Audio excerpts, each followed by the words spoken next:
Hello everyone, welcome to Basics and Beyond. Let us start with the Indian polity part 1, the historical background.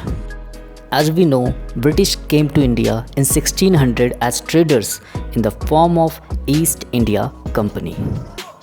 They had exclusive rights of trading under the charter granted by Queen Elizabeth I. And finally, in 1765, East India Company became an administrative body from a trading body by acquiring Diwani, that is, rights over revenue and civil justice over Bihar, Bengal, and Odisha.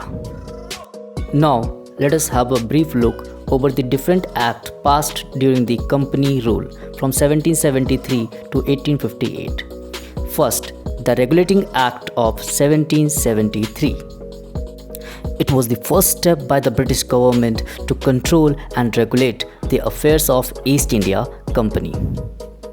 And along with that, it also recognized the political and administrative functions of the company.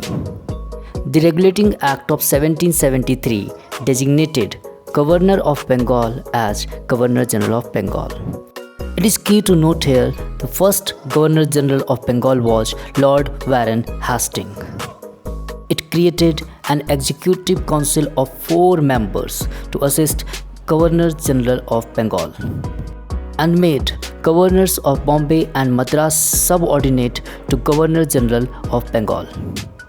The Act of 1773 also led to establishment of Supreme Court at Calcutta in 1774.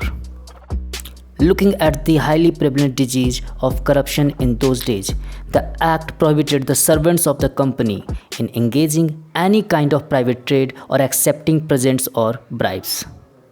The Act also required Court of Directors, that is governing body of East India Company, to report to British government over the company revenue, civil and military affairs in India.